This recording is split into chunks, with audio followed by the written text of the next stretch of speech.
Chicago.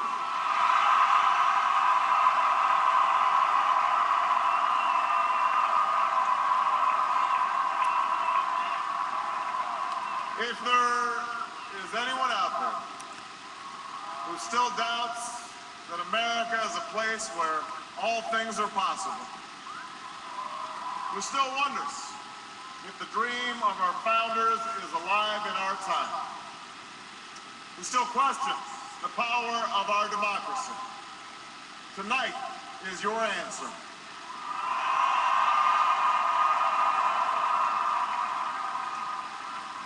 It's the answer told by lines that stretched around schools and churches in numbers this nation has never seen, by people who waited 3 hours and 4 hours, many for the first time in their lives, because they believed that this time must be different, that their voices could be that different. It's the answer spoken by young and old, rich and poor, Democrat and Republican, black, white, Hispanic, Asian, Native American, gay, straight, disabled and not disabled, Americans who sent a message to the world that we have never been just a collection of individuals or a collection of red states and blue states. We are and always will be the United States of America.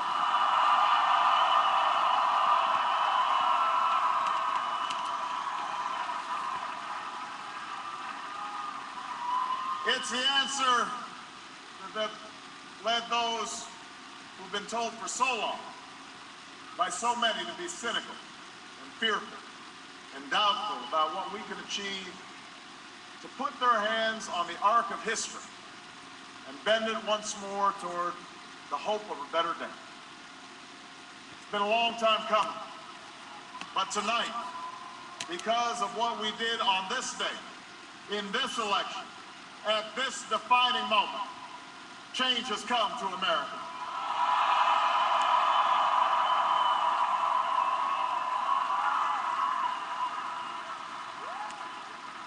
A little bit earlier this evening, I received an extraordinarily gracious call from Senator McCain.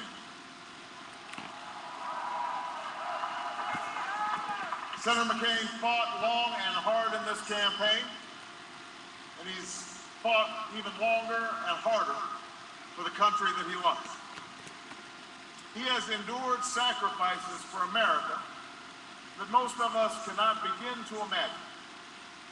We are better off for the service rendered by this brave and selfless leader. I congratulate him. I congratulate Governor Palin for all that they've achieved, and I look forward to working with them to renew this nation's promise in the months ahead.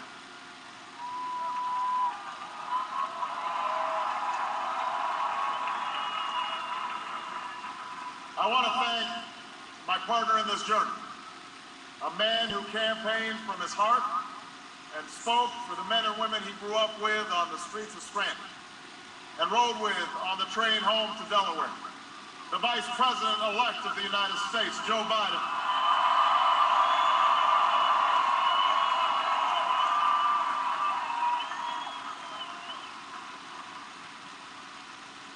And I would not be standing here tonight without the unyielding support of my best friend for the last 16 years, the rock of our family, the love of my life, the nation's next First Lady, Michelle Obama.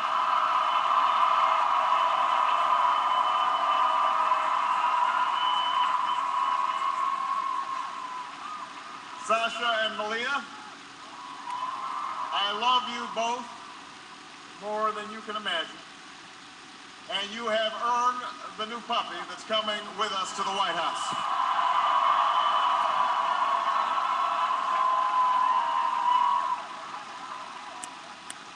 And while she's no longer with us, I know my grandmother's watching, along with the family that made me who I am. I miss them tonight. I know that my debt to them is beyond measure. To my sister Maya, my sister Alma, all my other brothers and sisters, thank you so much for all the support that you've given me. I am grateful to them.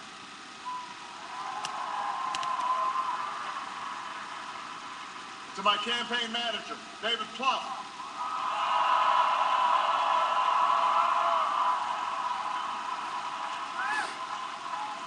the unsung hero of this campaign, who built the best political campaign, I think, in the history of the United States of America. To my chief strategist, David Axelrod, who's been a partner with me every step of the way. To the best campaign team ever assembled in the history of politics, you made this happen, and I am forever grateful for what you've sacrificed to get it done. But above all, I will never forget who this victory truly belongs to. It belongs to you. It belongs to you. I was never the likeliest candidate for this office. We didn't start with much money or many endorsements. Our campaign was not hatched in the halls of Washington. It began in the backyards of Des Moines, in the living rooms of Congress, and the front porches of Charleston.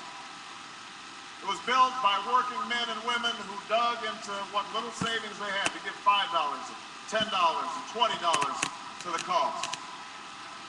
It grew strength from the young people who rejected the myth of their generation's apathy, who left their homes and their families for jobs that offered little pay and less sleep.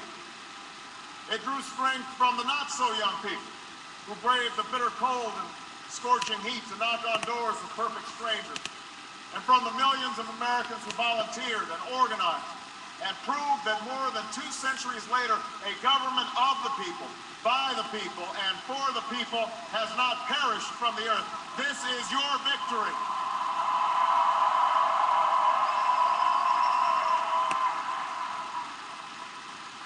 Now, I know you didn't do this just to win an election. I know you didn't do it for me. You did it because you understand the enormity of the task that lies ahead. For even as we celebrate tonight, we know the challenges that tomorrow will bring are the greatest of our lifetime. 2 wars, a planet in peril, the worst financial crisis in a century.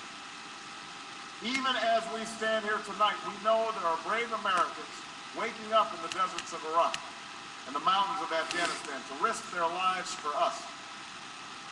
There are mothers and fathers who will lie awake after their children fall asleep and wonder how they'll make the mortgage, or pay their doctor's bills, or save enough for their child's college education. There's new energy to harness, new jobs to be created, new schools to build, and threats to meet, alliances to repair. The road ahead will be long. Our climb will be steep. We may not get there in 1 year or even in 1 term. But America, I have never been more hopeful than I am tonight that we will get there. I promise you, we as a people will get there.